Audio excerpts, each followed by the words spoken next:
اللہ کہتے دل دیے سمجھتے نہیں، آنکھ دی دیکھتا نہیں، کان دیا سنتے نہیں، جانوروں کی طرح، بلکہ جانوروں سے بھی زیادہ گئے گزرے غافل، کہ دیکھنا تو اتنا زیادہ ہو گیا کہ لاکھوں میل کی آدمی دیکھ لیتا ہے مشینوں کے ذریعے، اور عقل کا دوڑانا اتنا ہو گیا کہ ایٹمی طاقت بنا ڈالی اور بڑے بڑے راکٹ بنا ڈالے، لیکن اس کے باوجود اللہ کہتے ہیں جانور ہے۔ کیوں؟ کہ اس نے موجودہ نفع نقصان کو دیکھا، دنیا کے نفع نقصان کو دیکھا، اس نے اللہ کو نہیں پہچانا۔ اگر اللہ کو پہچانتا تو مرنے کے بعد والی زندگی کا اسے فکر ہوتا، دنیا کے اندر یہ ڈھنگ سے چلتا تو دنیا کے اندر بھی اللہ کی غیبی مدد آتی، جیسی نبیوں پر آئی اور جیسی نبیوں کی بات ماننے والوں پر آئی،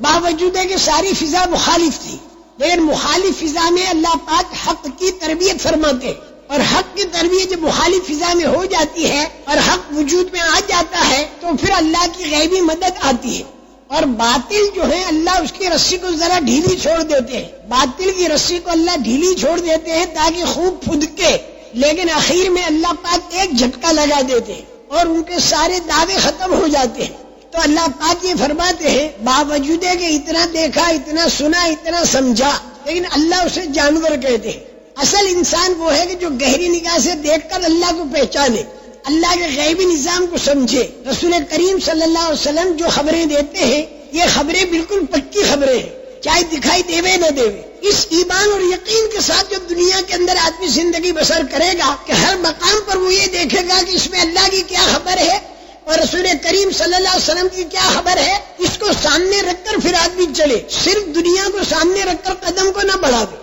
اس لیے پوری دنیا جو ہے یہ اللہ کے نزدیک بالکل کھیل ہے، اور پوری دنیا جو ہے اللہ کے نزدیک دنیا کی زندگی دھوکے کا سامان ہے۔ اللہ تعالیٰ فرماتے ہیں کہ ہر جاندار کو موت کا مزہ چکھنا ہے، موت کے پل کے اوپر سے ہر ایک کو گزرنا ہے، پورا پورا بدلہ ملے گا قیامت کے دن۔ قبر کے اندر بھی تھوڑا بہت بدلہ تو ملے گا، جو مجرم ہوگا اس کو سزا ہوگی قبر میں، اور جو فرما بردار ہوگا اسے نعمتیں ملیں گی قبر میں۔ لیکن قبر کی نعمتیں اور قبر کی تکلیفیں جب آخرت کے اندر جو نعمت ملے گی فرما بردار کو، اور آخرت میں جو تکلیف آئے گی نافرمان کو، اور قیامت کا دن جب آئے گا تو یہ نافرمان جو قبر کے اندر عذاب کے اندر رہا تھا، اس کو قبر کا عذاب اور قبر کی تکلیف ایسی معلوم ہوگی جیسے کسی نے خواب کے اندر تکلیف کو دیکھا ہو، اور جاگنے کے وقت میں تھانے دار نے اس کو وارنٹ دکھا کے پٹائی شروع کر دی، تو وہ کہے گا کہ اچھا تھا اس سے تو میں خواب کے اندر کی تکلیف ہی دیکھتا رہتا۔ تو قیامت کے دن آدمی یوں کہے گا مجرم،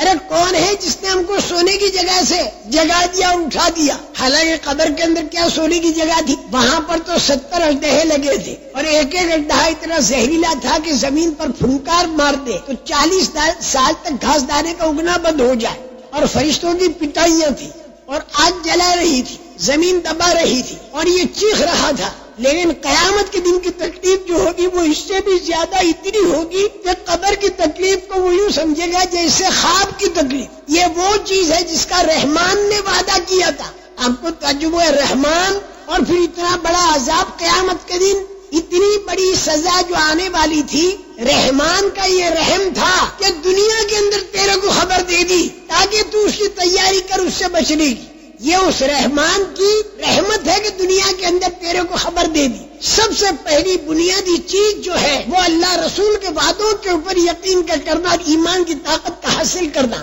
اللہ کی قدرت کا یقین کرنا، کلمے والا یقین جس کے دل میں ہوگا، بار بار اللہ کو بولنا، بار بار اللہ کو سننا، اللہ کی قدرت کا بولنا اور اللہ کی قدرت کا سننا۔ اللہ کتنے بڑے قدرت والے ہیں، بنا ہوا نور چاند سورج اور بتی کا، اس سے تو بنی ہوئی طاقت اور بنے ہوئے خزانے دکھائی دیں گے، لیکن اللہ کی طرف سے جو ہدایت کا نور ملے گا تو اس ہدایت کے نور کے ملنے پر پھر اللہ کی طاقت سمجھ میں آئے گی۔ جب یہ بات سمجھ میں آئے گی تو فوراً آدمی کو ایک تلاش ہوگی اللہ کس طرح راضی ہو جائے تاکہ اس کی قدرت میری حمایت میں آ جائے، اور اللہ کے نعمتوں کے خزانے سے میرا تعلق کیسے ہوگا، ان باتوں کی تلاش میں یہ آدمی پڑ جائے گا۔ چنانچہ انبیاء کرام علیہم السلام نے اسی بات کو ڈنکے کی چوٹ اچھی طرح دعوت دی اس کی، اور اس کی دعوت آج ہمیں بھی پوری دنیا کے اندر دینی ہے۔